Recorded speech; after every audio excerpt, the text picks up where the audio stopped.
Voici mon installation. Ceci est une installation temporaire. Au printemps, je vais tout réinstaller ça dans ma remise à l'extérieur. Mais pour l'instant, pour les besoins des essais, ça va être suffisant. Ici, plus bas, j'ai installé mes 5 batteries qui sont toutes reliées en parallèle avec les barres d'alimentation. Tous les câblages sont de la même longueur, comme j'ai mentionné plus tôt dans mon vidéo précédent. C'est important que les câbles soient tous de la même longueur pour que les batteries soient utilisées de façon uniforme. Ici, j'ai le fusible qui protège le câblage qui va vers l'ondulateur. Ici, j'ai mon chargeur que j'utilise pour recharger les batteries. Pour l'instant, mon système est pour lorsque j'ai des pannes électriques, afin de continuer à faire fonctionner mes appareils, mon frigidaire, mon congélateur, ma pompe à l'eau et ma pompe de puiseur.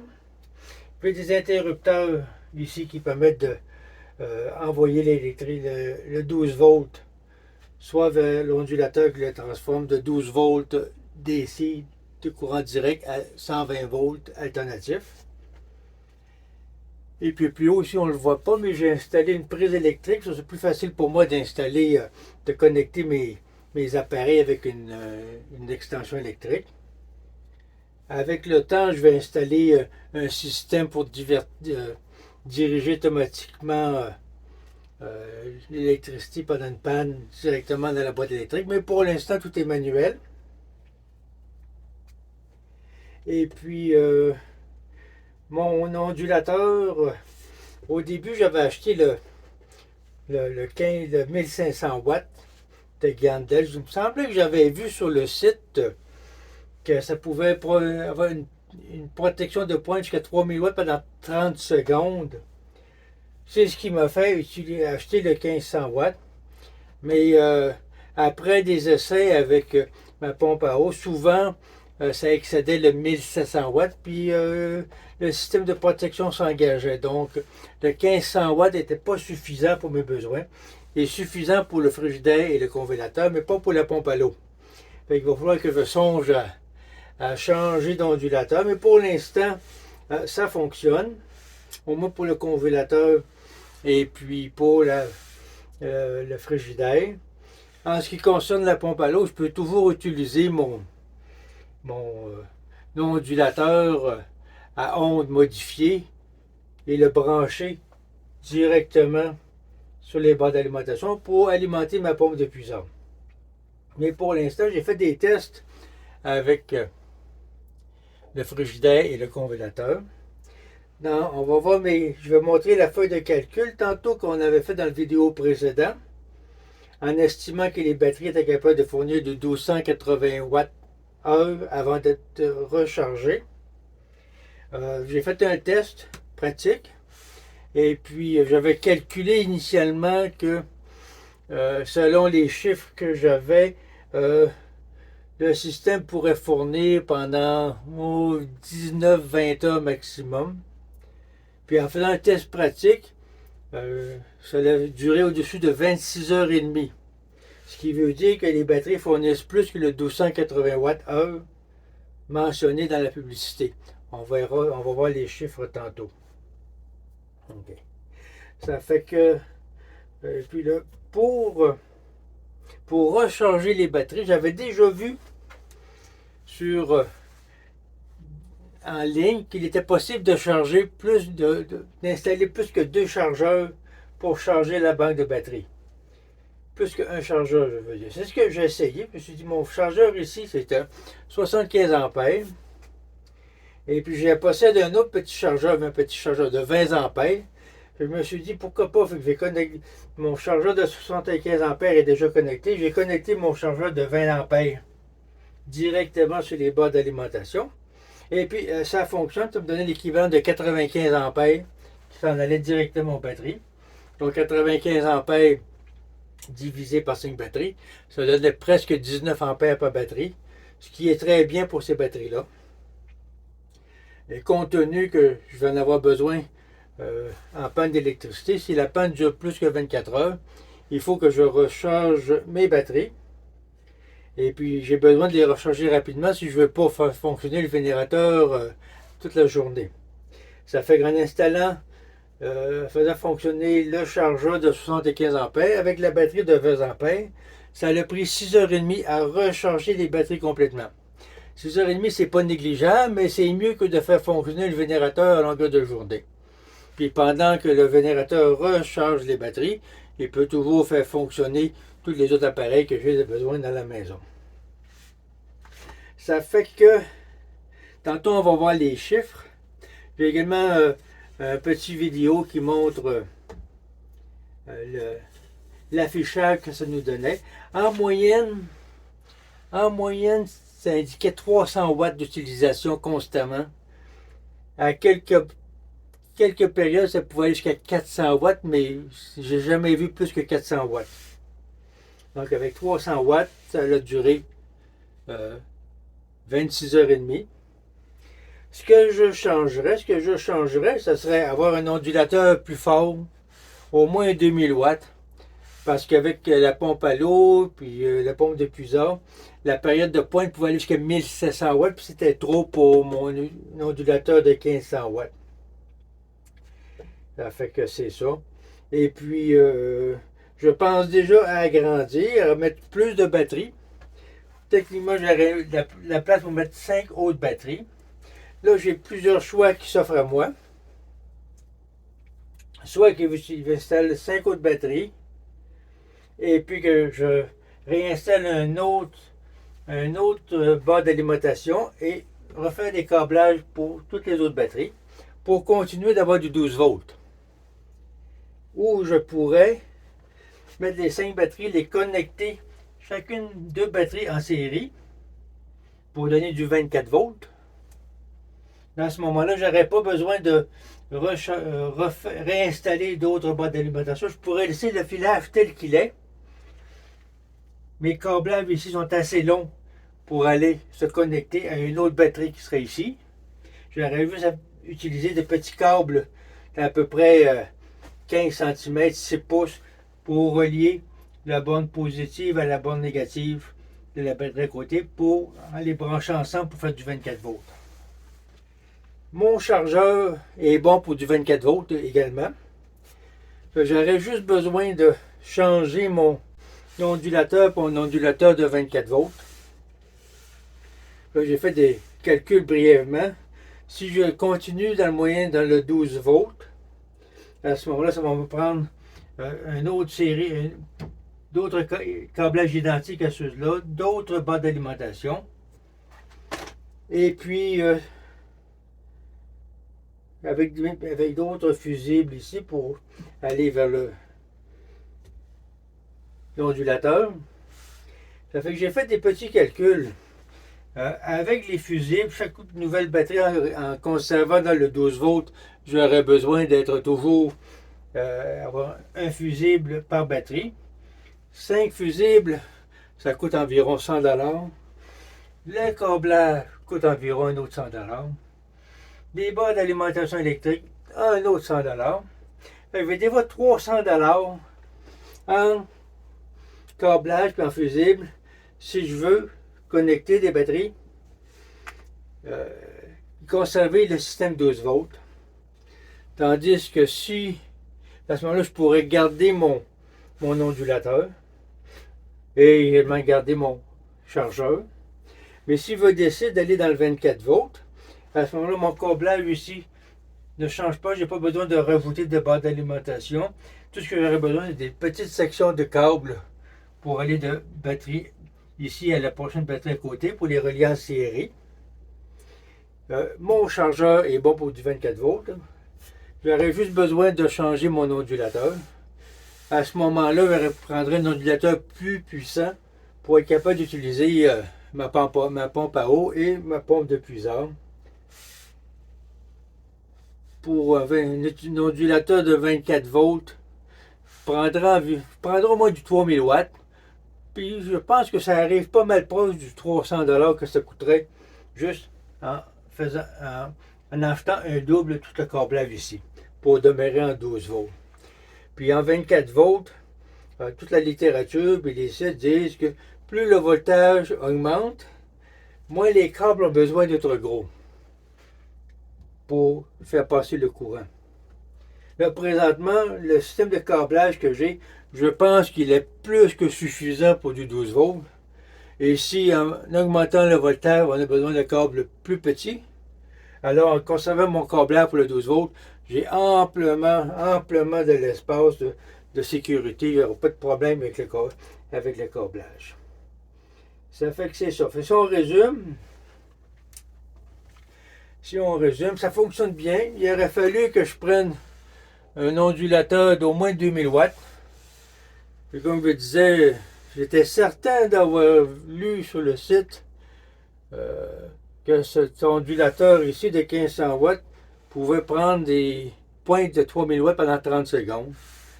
Je ne sais pas, j'ai essayé de retrouver l'information sur le site, sur Amazon. J'ai pas trouvé l'information. J'ai dû rêver à ça, je ne sais pas. Mais pour dire que le 1500 watts pour le frigidaire et le congélateur est suffisant. Pour la pompe à l'eau, ça prend quelque chose de plus puissant, parce que la pompe à l'eau génère une pointe au-dessus de 1700 watts qui est pas, dont le ondulateur ici n'est pas capable d'absorber cette pointe.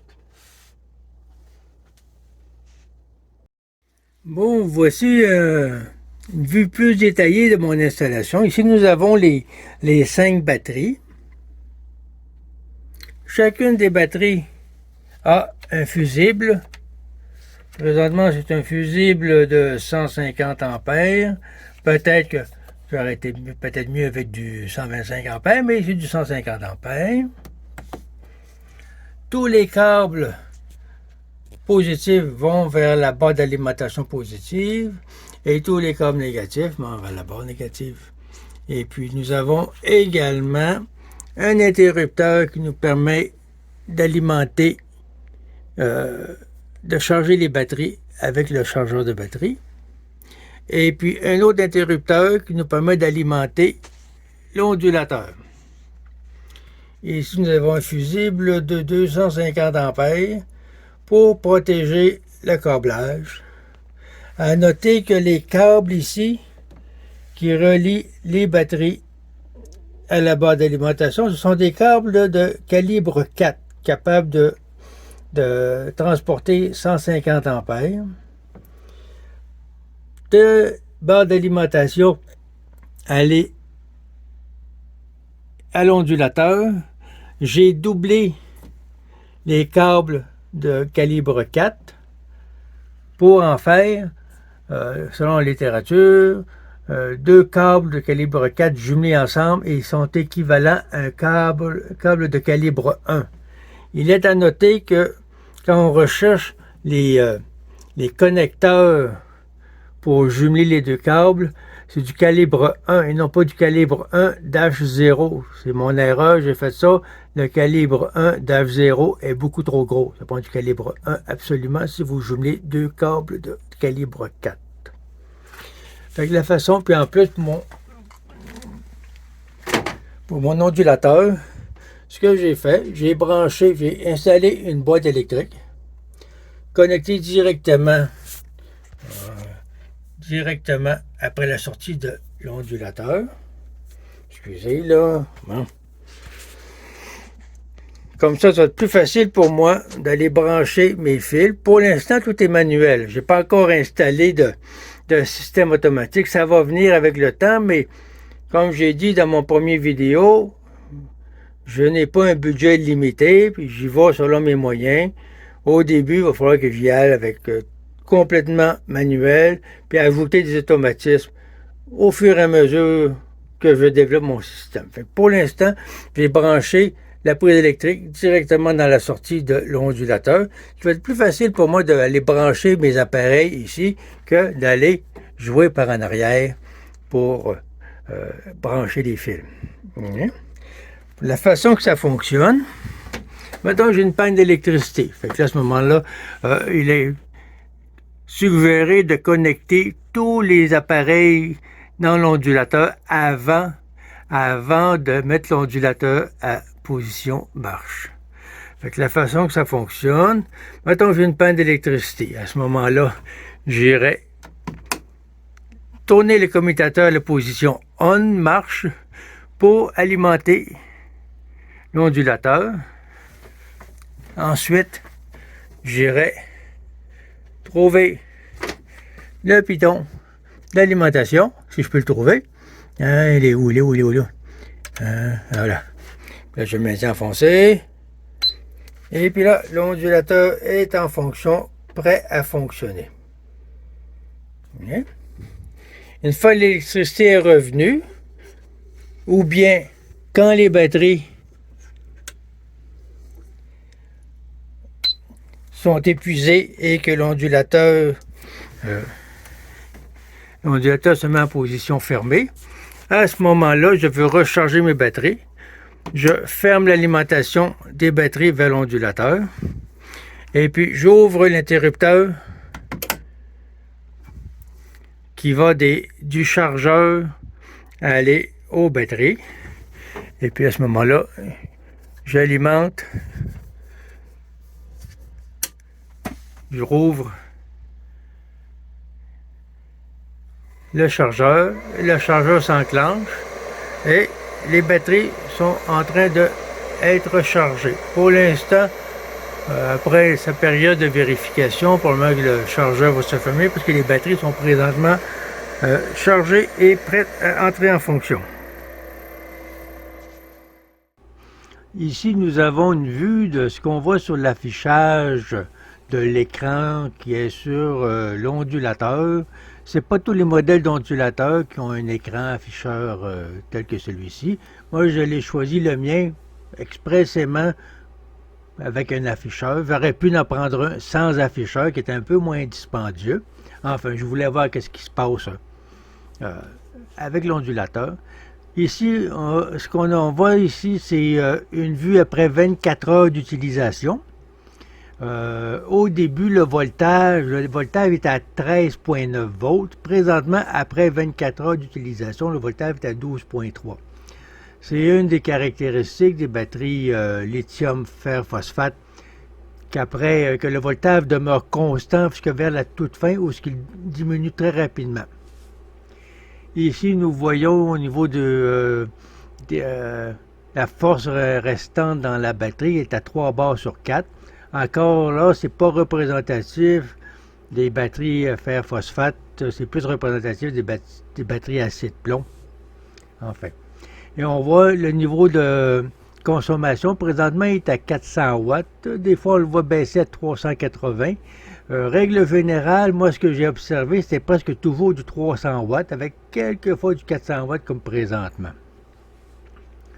Et puis, dans le haut à droite, on voit dans le carré, on voit une barre qui est marquée le load, autrement dit, c'est une image de comment que l'ondulateur travaille fort.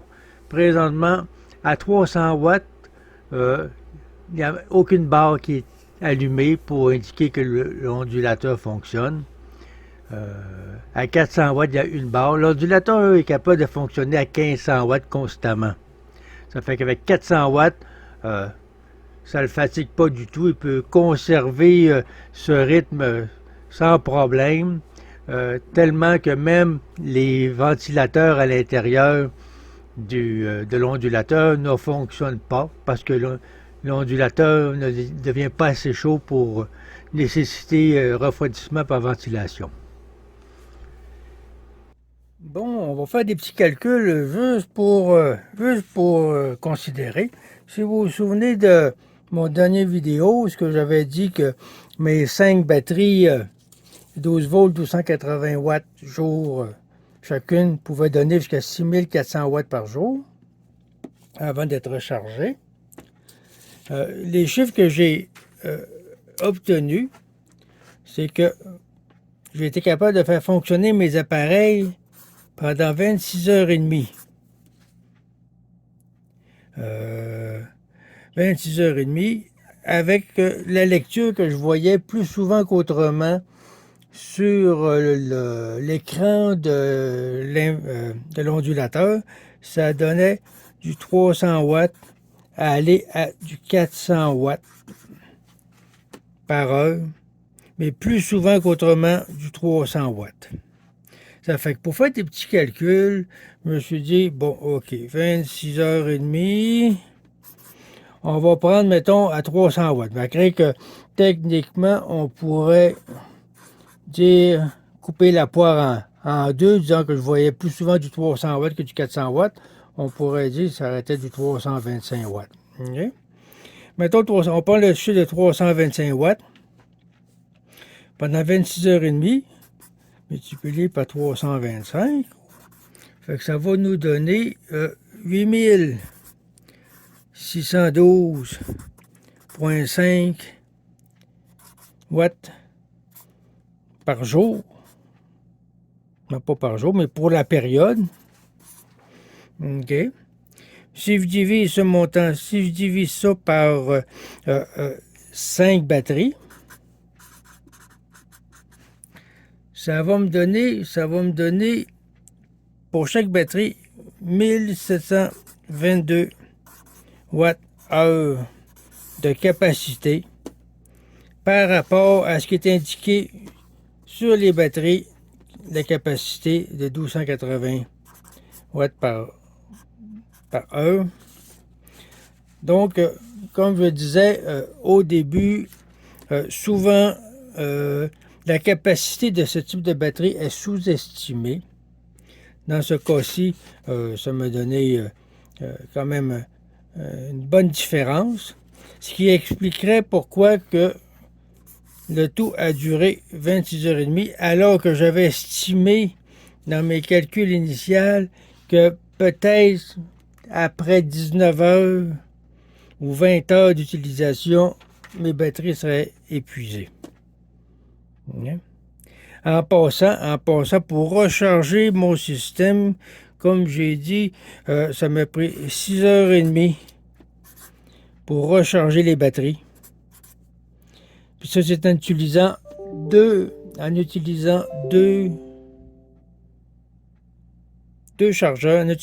chargeurs, un chargeur de 75 ampères, jumelé avec un autre chargeur de 20 ampères pour me donner du 95 ampères. Fait que 95 ampères, ça a pris quand même 6h30 à charger les batteries, ce qui est quand même beaucoup. Peut-être que je vais faire l'acquisition d'un autre 75 ampères. Ça me donnerait à ce moment-là un 150 ampères de charge pour recharger les batteries. Divisé par les 5 batteries, ça me donnerait 30 ampères de charge par batterie. Ce que je pense que les batteries sont capables de prendre. Selon les directives dans le livre d'instructions, c'est indiqué qu'on peut les charger jusqu'à 100 ampères. On devrait être correct avec ça. Fait que je vous remercie beaucoup de votre attention. Puis si vous aimez ce genre de vidéo, s'il vous plaît, vous pouvez peser sur le souscrire et sur le j'aime. Ça aiderait beaucoup l'algorithme de YouTube à placer la vidéo en bonne position. Là-dessus, je vous remercie et puis à la prochaine.